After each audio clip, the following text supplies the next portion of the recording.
The crystal towers of Hegemony Prime stretched toward the purple sky like frozen lightning. Admiral Kethler stood before the massive viewing window in the command center, watching the busy traffic of Imperial ships moving between the orbital stations. His forearms moved in nervous patterns as he read the latest reports. The news was bad, very bad. 3 more star systems had gone silent in the past week. The Void Swarm was moving faster than anyone had predicted. What started as scattered attacks on the outer rim had become a wave of destruction sweeping toward the heart of the Galactic Empire. Kethlar's species, the Velthari, had ruled the galaxy for over 2,000 years. They were tall, elegant beings with crystalline skin that changed colors with their emotions. Right now, his skin showed deep purple streaks of worry. The Hegemony had always believed they were the most advanced species in the galaxy. Their technology was perfect. Their weapons were the strongest. Their shields could stop any attack. The Void Swarm proved them wrong. These creatures came from beyond the galaxy itself. They looked like giant insects made of metal and flesh combined together. Their ships were alive, growing and changing as they moved. Worst of all, they ate everything. Planets, moons, space stations, entire fleets. Nothing was left behind when the swarm passed through a system. The Empire's energy weapons barely scratched the swarm's bioships. Their shields, which had protected them for centuries, meant nothing against creatures that simply absorbed the energy and grew stronger. Every battle was a defeat. Every engagement cost the Empire ships they could not replace. "Sir," called out Communications Officer Drexen from his station, "we have a strange reading from the edge of Sector 47. Kethlar turned, his skin shifting to curious yellow. "What kind of reading?" "Unknown vessel signature. Very large. The computer cannot identify the design or origin." The Admiral walked over to the tactical display. Sector 47 was near the quarantine zone. Few species lived in that area of space. Most of it was empty systems or primitive worlds that the Empire had marked as not worth bothering with. "Show me," he ordered. The holographic display flickered to life, showing a 3-dimensional map of local space. A red dot pulsed near the edge of the sector, moving slowly toward the area where the latest swarm attacks had happened. "Computer analysis says the vessel is approximately 5 kilometers long," Drexen reported. "Mass readings are off the scale. It's bigger than our largest battleships." Kethler studied the display with growing confusion. There were no advanced species in that sector. The Empire's records showed only a few primitive worlds, most of them quarantined centuries ago because their inhabitants were too backward to be useful. "Run a deeper scan," he ordered. "I want to know what we're dealing with." "Sir, the scan is coming back strange," Drexen said after a moment. "The ship appears to be using some kind of stealth technology.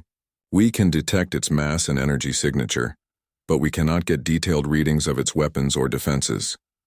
This was impossible. No species in the galaxy had stealth technology that could fool Imperial sensors. The Hegemony had made sure of that when they conquered every advanced civilization they encountered. "Pull up the sector files," Kethlar commanded. "What species are in that area?" The computer began displaying information about Sector 47.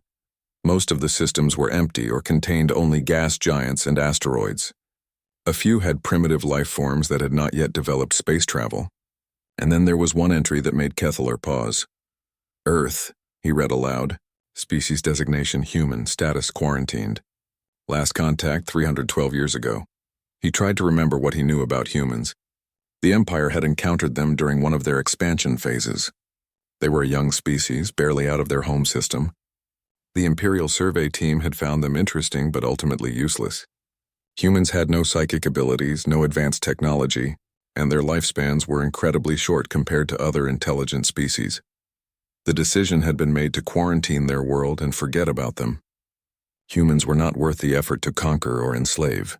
They would probably destroy themselves within a few centuries anyway, like most primitive species did. Could this vessel be human in origin? Kethlar wondered aloud. Drexen's skin flashed with amusement colors. "Sir, the humans were barely capable of chemical rockets when we last checked on them. There is no way they could have built something like this." But the timing was suspicious. A massive unknown vessel appears from the direction of human space, just when the Empire needed help the most. Kethlar did not believe in coincidences. "Send a message to the vessel," he ordered. "Standard first contact protocols. Demand identification and purpose." They waited for several minutes before a response came back. The voice that spoke was unlike anything in the Imperial databases. It was flat, emotionless, and spoke in a language that the computer had to work hard to translate. "This is Captain Sarah Chen of the Earth vessel USS Blackstar. We are responding to distress signals from this sector. Do you require assistance?" Kethlar stared at the communication display in shock. Earth vessel? That was impossible. Humans were primitives who barely understood fire when the Empire last visited them. Impossible, Drexen whispered. The humans could not have developed space travel this advanced in just 3 centuries. But the evidence was right in front of them. The massive vessel continued its approach toward the area where the void swarm had last been detected. Its movements were smooth and purposeful, showing a level of technology that should not exist. Kethlar made a decision that would change the galaxy forever. Instead of ordering the human vessel to retreat, instead of dismissing them as he should have, he decided to watch what would happen. "Open a channel to Archon Veltar," he commanded. "The Archon needs to know about this immediately." Archon Veltar was the supreme leader of the hegemony, a being so old and powerful that few had ever seen him in person. When his image appeared on the communication screen, Kethlar felt his skin automatically shift to the deep blue of respect and fear. "What is it, Admiral?" The Archon's voice carried the weight of centuries. "Sir, we have detected an unknown vessel claiming to be of human origin. It is moving toward the latest swarm incursion site." The Archon's expression did not change, but Kethlar could sense his displeasure through the telepathic link that connected all hegemony leaders. "Humans," Veltar said slowly. "I remember them. Primitive creatures from a small blue world. They were quarantined and forgotten for good reason. Order them to retreat immediately. The Empire has no time for the foolish gestures of lesser species. Sir, the vessel is quite large. Its technology appears to be... I do not care if they built a moon-sized ship out of scrap metal." The Archon interrupted. "They are humans. They are irrelevant. Order them away from the combat zone before they get themselves killed and create a diplomatic incident." Kethlar knew better than to argue with an Archon, but something about this situation felt different. The human vessel, this USS Blackstar, was not running away like every other species did when they encountered the void swarm. It was heading directly toward the danger. "Send the retreat order," he told Drexen, reluctantly. The response from Captain Chen was immediate and shocking in its simplicity. "Negative. We are proceeding to engage the swarm. Stand by and observe." No species had ever refused a direct order from the hegemony. Ever. The very idea was unthinkable. Yet this human, this primitive creature from a forgotten world, had just told the masters of the galaxy to stand aside and watch. Kethlar realized that everything the Empire thought they knew about humans was about to change. Captain Sarah Chen stood on the bridge of the USS Blackstar, watching the tactical display show their approach to the combat zone. Around her, the bridge crew worked with quiet efficiency. No panic, no fear, just professionals doing their jobs. The Blackstar was humanity's greatest achievement. 5 kilometers of hardened steel, advanced weapons and technology that the galaxy had never seen before. It had taken 200 years to build, using knowledge gained from studying the wreckage of Imperial ships that had crashed on Earth decades ago. Sarah was 45 years old, which made her middle-aged by human standards but practically a child compared to the aliens who ruled the galaxy. She had trained her entire life for this moment. Every human aboard the Blackstar had. "Captain," called out Lieutenant Torres from the sensor station. "We're getting multiple signals from Imperial vessels in the area. They're demanding we retreat immediately." Sarah smiled without humor. "What else are they saying?" "The usual stuff. They're calling us primitives who don't understand the danger. They say we should leave this to the advanced species who know how to fight." The bridge crew exchanged looks. They had heard this kind of talk before, during the few times humans had encountered Imperial forces over the past 3 centuries. The Empire saw humans as useful only for manual labor, if they were useful at all. "Any word from the swarm?" Sarah asked. 3 bioships detected, Captain. They match the profiles we studied from the Imperial reports. Large organic-looking vessels with adaptive defenses. Sarah nodded. Humanity had been watching the void swarm's attacks for months, studying every report that leaked out of Imperial space. While the Empire panicked and tried the same failed tactics over and over, human scientists had been developing new weapons and strategies. "Commander Park," she called to her second-in-command. "Bring us to combat alert. All hands to battle stations. Warning lights bathed the bridge in red as the crew prepared for battle. Throughout the ship, 12,000 humans were getting ready to do something no other species had managed: defeat the Void Swarm in direct combat. Captain Chen, came a transmission from the Imperial fleet. This is Admiral Kethlar of the Hegemony Forces. You must retreat immediately. Your vessel cannot possibly stand against the swarm. We will not be responsible for your destruction. Sarah opened the channel herself. Admiral, with respect, you've been trying to fight these things for months and losing every battle. Maybe it's time to try a different approach. There was a long pause before the Admiral replied. Captain, you do not understand. The swarm's bioships are immune to energy weapons. Our most powerful plasma cannons barely scratch their hulls. Their defenses adapt to whatever we throw at them. Then stop throwing energy at them, Sarah said simply. She could imagine the confusion on the Imperial bridges. For centuries, the Empire had relied on energy-based weapons because they were clean, efficient, and showed their technological superiority. The idea of using anything else was foreign to them. Captain, Torres reported. The swarm ships are moving toward us. They're ignoring the Imperial fleet completely. Good, Sarah said. That means they see us as the bigger threat. The 3 swarm bioships were nightmarish to look at. They were organic in shape but covered in metallic armor that seemed to pulse and grow as they moved. Each one was roughly 2 kilometers long with multiple weapon ports that glowed with strange energies. Range to target? Sarah asked. 50,000 kilometers and closing, answered the weapons officer. Sarah waited. Human weapons were different from Imperial technology. They didn't rely on energy beams or plasma bolts. Instead, the Blackstar carried weapons that threw physical objects at incredible speeds, using magnetic acceleration and gravity manipulation. 30,000 kilometers, Torres called out. The swarm ships opened fire first, sending streams of corrosive bioenergy toward the Blackstar. Sarah watched as the green beam struck their shields and began eating through them exactly as the Imperial reports had described. Shields, down to 60%, reported the engineering station. Let them get closer, Sarah ordered calmly. 20,000 kilometers, shields at 40%. Captain, Commander Park said quietly. If we wait much longer. I know, Sarah replied. Wait for it. The swarm ships were close enough now that their weapons were tearing through the Blackstar's shields like they were made of paper. But Sarah had studied every Imperial battle report. She knew exactly how close the bioships liked to get before trying to board their targets. 15,000 kilometers, shields failing. Now, Sarah commanded, fire everything. The USS Blackstar unleashed hell. Railguns mounted along the ship's hull fired solid tungsten projectiles at a significant fraction of light speed. Each projectile carried the kinetic energy of a small nuclear weapon. The swarm bioships, designed to absorb and adapt to energy attacks, had no defense against chunks of metal traveling at relativistic speeds. The first bioship simply exploded as dozens of projectiles tore through its hull. The organic armor that had shrugged off Imperial plasma beams was ripped apart like wet paper. Target 1 destroyed, the weapons officer reported with satisfaction. But the Blackstar was just getting started. Missile pods opened along the ship's flanks, launching hundreds of nuclear-tipped torpedoes. These weren't energy weapons that the swarm could adapt to. They were simple fusion bombs that created massive explosions in space. The second bioship tried to maneuver away, but human missiles were faster and more agile than anything the Empire used.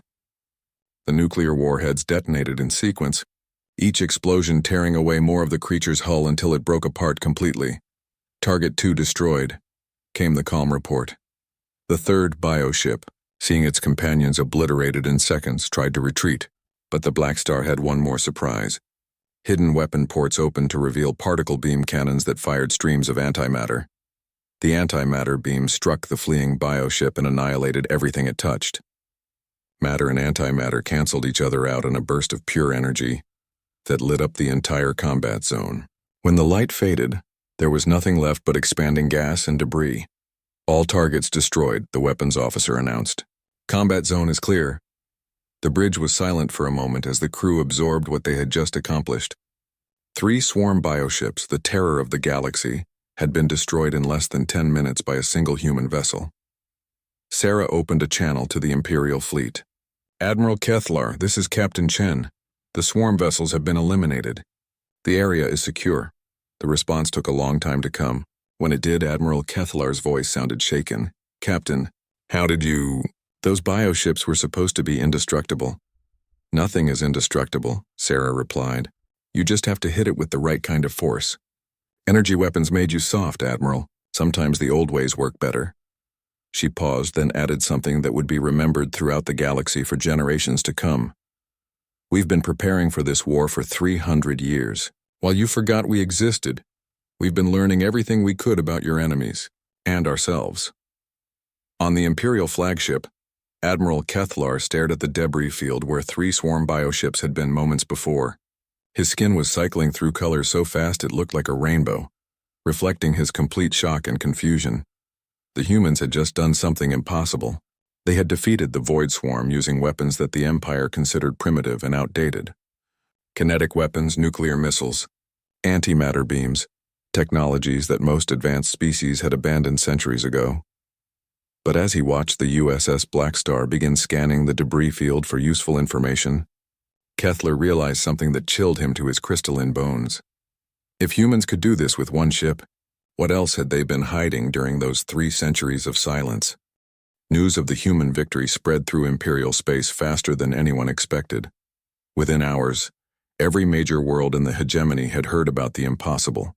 A single vessel from a forgotten species had destroyed 3 swarm bioships in minutes. Archon Veltar stood in his private chamber deep within Hegemony Prime, studying the battle recordings that Admiral Kethlar had transmitted.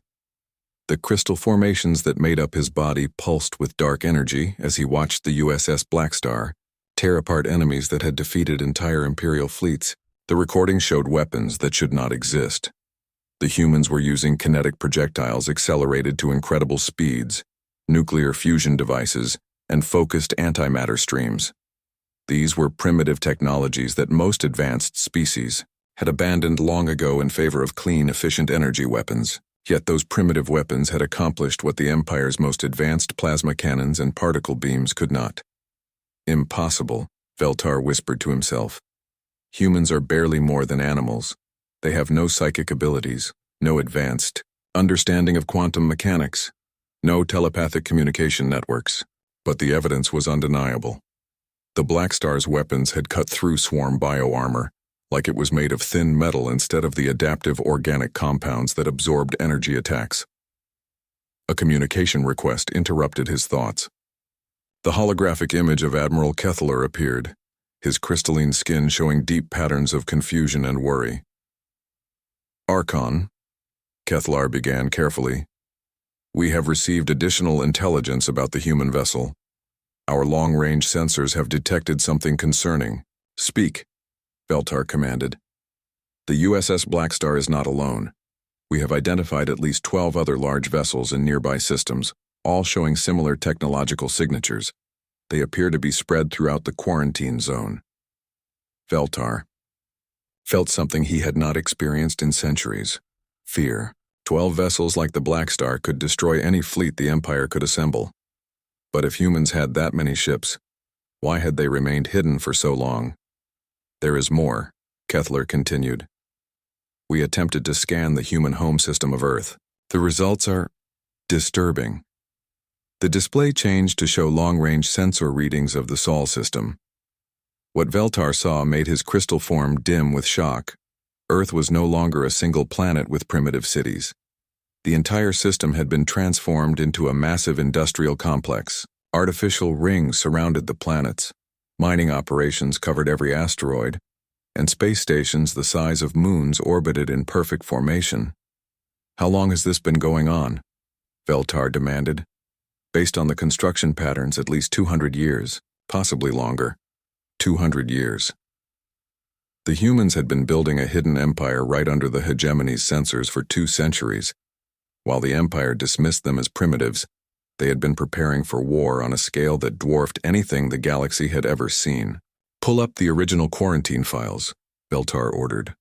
I want to know exactly what we missed. The ancient records appeared in the air between them. Veltar read through the initial contact reports with growing dread. The humans had been described as aggressive, adaptable, and unusually creative in their problem-solving.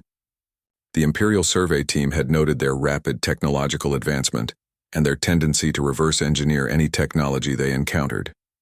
The recommendation had been either to bring humans into the Empire as a client species or to destroy them completely. Instead, the hegemony had chosen a third option: quarantine and ignore them. It was the worst possible choice. "Sir," Kethalar said quietly, "there is something else. We intercepted a transmission from the human vessel to their home system. They were reporting the successful test of something called Project Prometheus." "What is Project Prometheus?" "We do not know. The transmission was heavily encrypted using quantum encoding methods we cannot break. But the timing suggests that the destruction of the swarm bioships was part of a larger plan." Veltar turned away from the display, his mind racing through possibilities. The humans had spent 3 centuries preparing for something.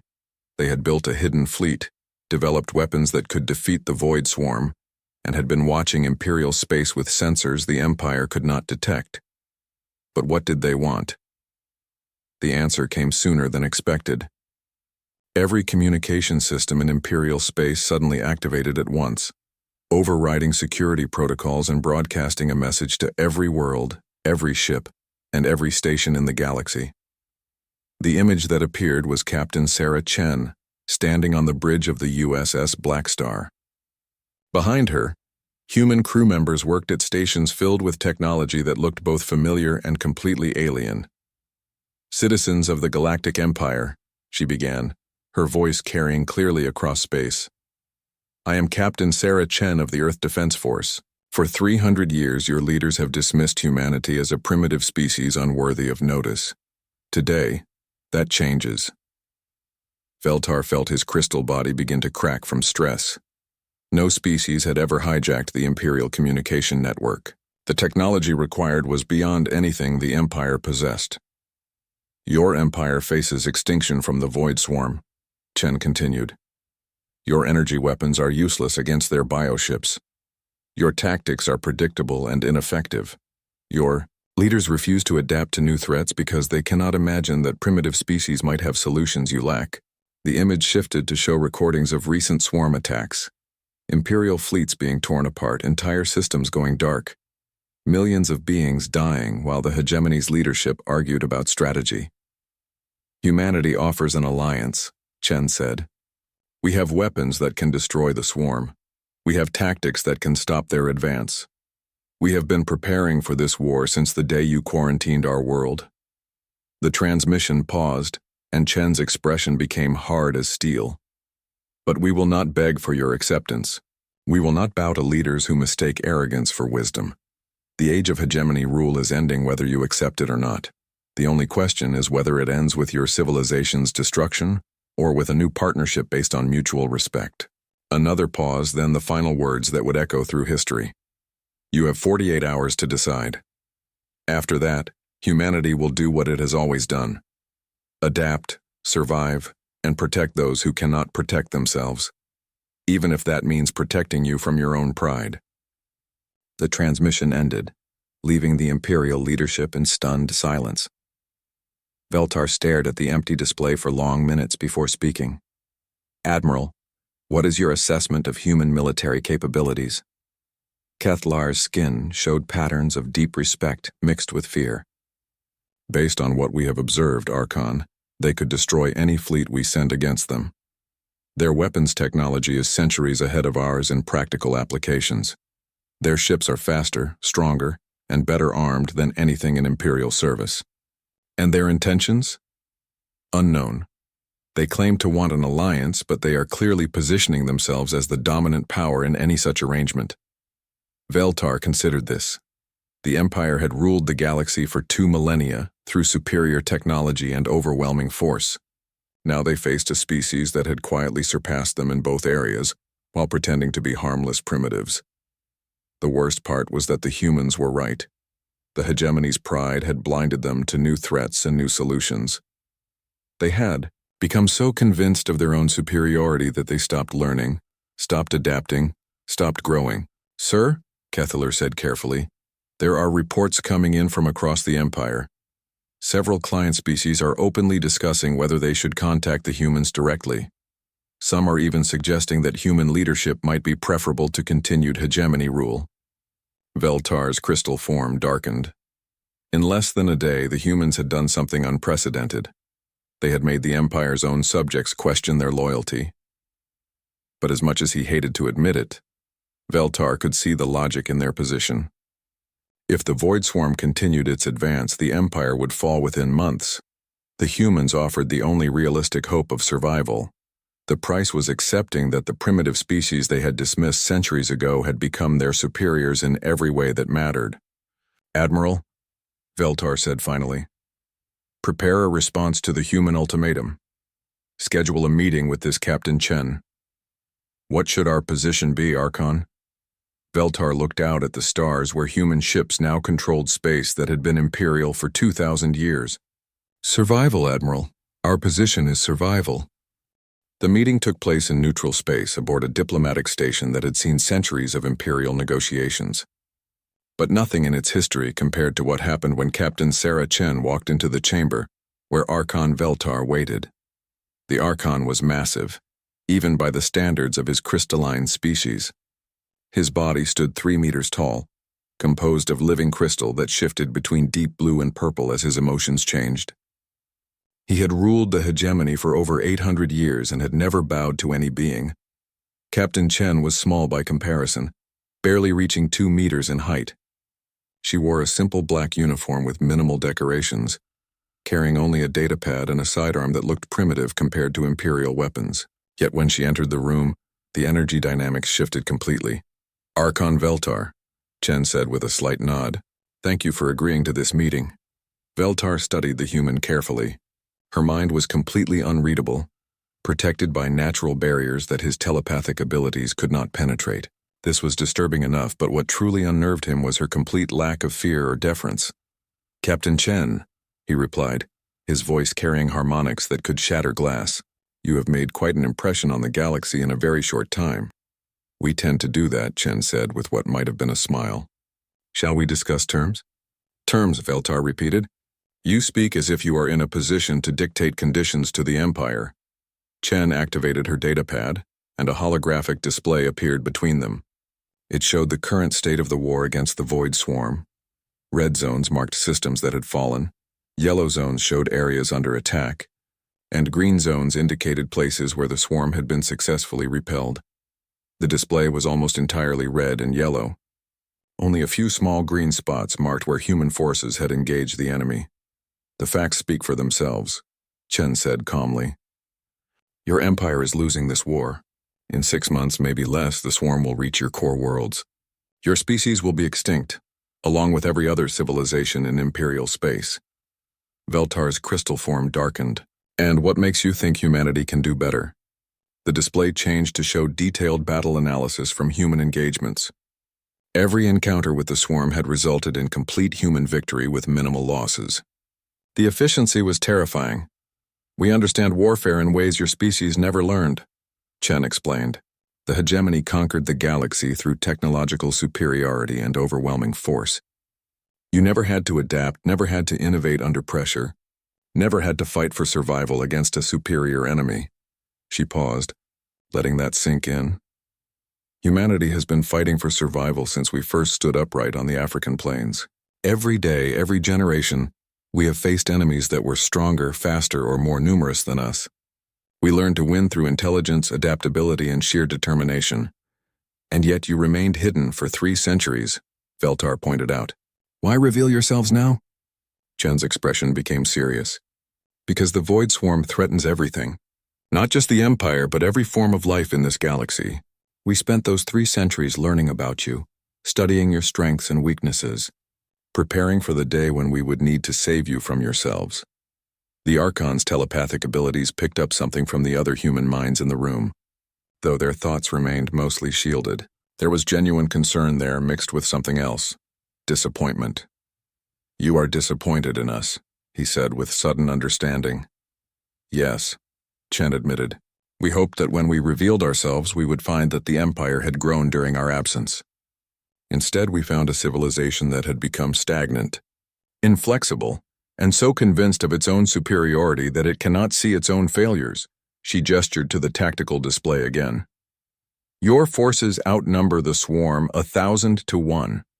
Your industrial capacity dwarfs theirs. Your technology should be more than adequate to defeat them. But you keep using the same failed tactics, the same ineffective weapons, the same rigid strategies that worked against primitive enemies centuries ago. Veltar felt something crack inside his crystal chest. It was the sound of pride breaking under the weight of truth.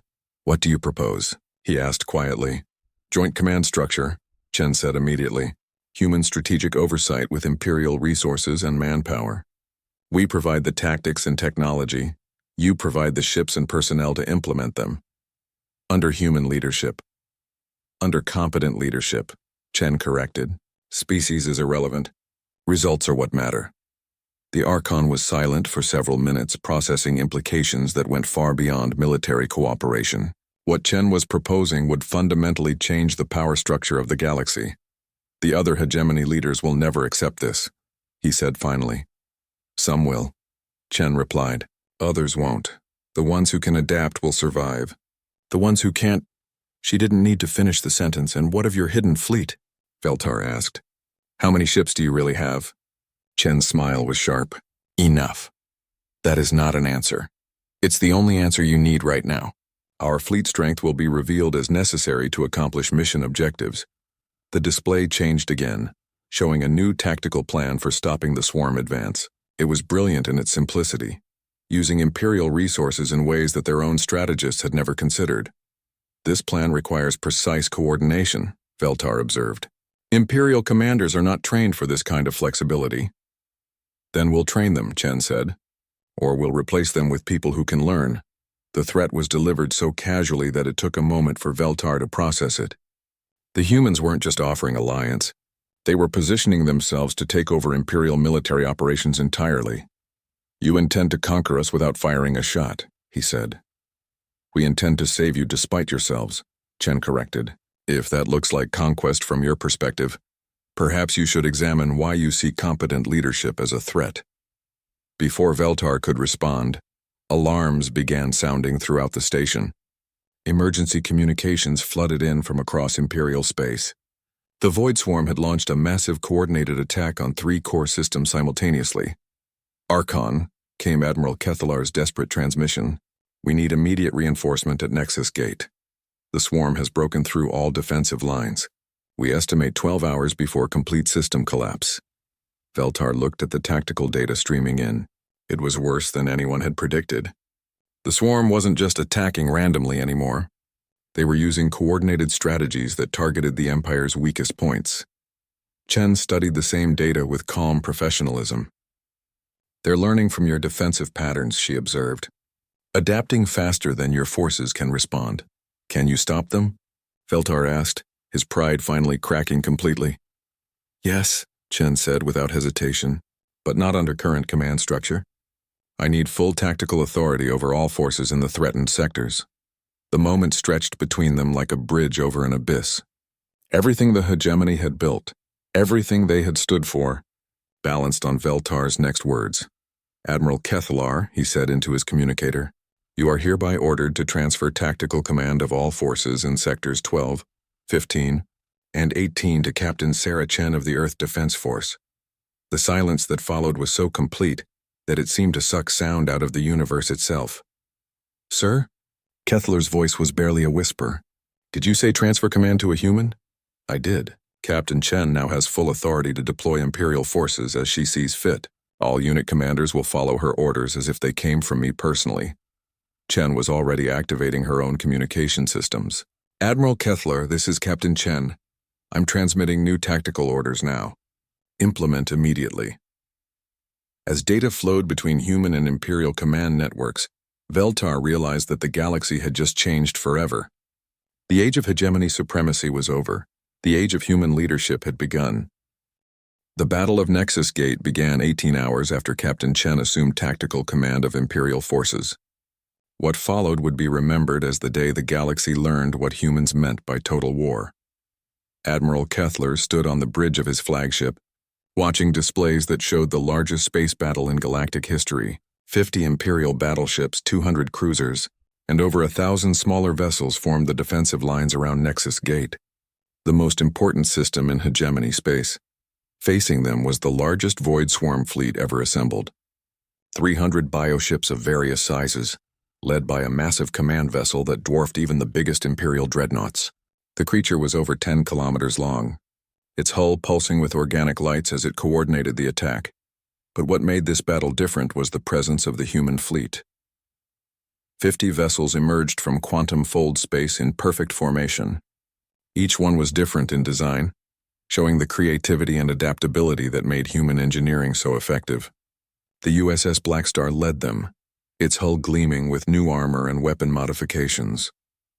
"Admiral," Chen's voice came over the communication system, "are your forces ready to implement the battle plan?" Kethler looked at the tactical orders he had received.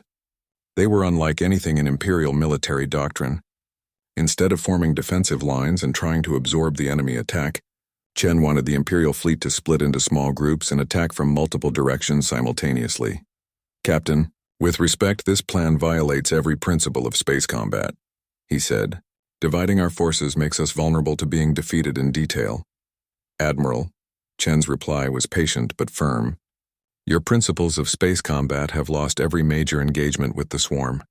Today we try something different." The swarm fleet was approaching fast, their bioships moving in the flowing, organic patterns that had confused Imperial tacticians for months. But as Kethler watched, he began to see what Chen meant about predictable tactics. The Imperial response was always the same: form a wall, concentrate firepower, try to absorb damage while dealing it out. The swarm had learned to counter this by flowing around the edges and attacking from unexpected angles. "All units," Chen commanded, "execute Alpha Protocol." The human fleet suddenly scattered in what looked like chaos but was actually carefully coordinated movement. Each ship took a different vector, spreading out across the entire combat zone. The Imperial fleet, following Chen's orders, began doing the same thing. "This is madness," muttered Kethler's tactical officer. "We're giving up all our defensive advantages." But as the battle developed, the wisdom of Chen's strategy became clear. The swarm bioships, programmed to flow around static defenses, didn't know how to respond to targets that refused to stay in one place. Their coordination began breaking down as they tried to track dozens of moving targets simultaneously. "All units," Chen's voice cut through the confusion. "Implement Bravo Protocol. Engage at will." What happened next revolutionized space warfare. Instead of trying to destroy the bioships with energy weapons, the human and Imperial forces began using kinetic bombardment. Railguns fired solid projectiles that punched through organic armor like it was made of tissue paper. Nuclear missiles detonated in sequence, creating overlapping explosions that no living creature could survive. The USS Blackstar itself demonstrated tactics that made Admiral Kethlar's skin shift through every color in the spectrum. The massive human vessel dove directly into the heart of the swarm formation, its point defense systems destroying everything that came within range while its main guns tore apart bioships with contemptuous ease. "Admiral," reported his sensor officer, "the human vessel is ramming the enemy ships." Kethlar watched in amazement as the Blackstar used its armored bulk as a weapon, crushing smaller bioships against its hull while continuing to fire at anything within range. It was brutal, effective, and completely insane by Imperial standards. "They fight like barbarians," his tactical officer whispered. "No," Kethlar said with growing understanding. "They fight to win." The battle raged for 6 hours, but the outcome was never in doubt once the human tactics took effect. The swarm bioships adapted to fighting enemies who followed predictable patterns, could not cope with the chaotic, adaptive style of human warfare. One by one, the bioships were destroyed or damaged beyond repair. Even the massive command vessel, which had seemed invincible, began showing signs of distress as human antimatter weapons burned through its hull. "Captain Chen," Kethlar transmitted, "the enemy command ship is attempting to retreat." "Negative," came the immediate reply. "No survivors, no intelligence gathering, no chance for the swarm to adapt to our tactics. Total elimination." The USS Blackstar and 12 other human vessels converged on the fleeing command ship. What followed was not a battle but an execution. Antimatter beams, kinetic projectiles, and nuclear warheads reduced the massive bioship to expanding plasma in less than 5 minutes.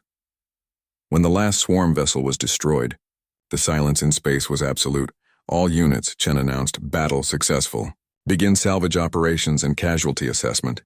Admiral Kethler stared at his displays in disbelief. The largest Void Swarm fleet ever assembled had been completely destroyed. Imperial losses were minimal. Less than 20 ships damaged, none destroyed. Human losses were 0. How? He asked aloud. Because we understand something your species never learned, Chen's voice answered. She must have heard him over an open channel. War isn't about honor or tradition or proving superiority. War is about making the other side stop existing. Over the following weeks, news of the victory spread throughout the galaxy. The Void Swarm, which had seemed unstoppable, began retreating toward the galactic edge. Human task forces pursued them relentlessly, destroying every bioship they could find. But the real changes happened in Imperial space itself. One by one, member species began requesting human advisors for their military forces. Trade agreements were renegotiated to favor human technology and techniques.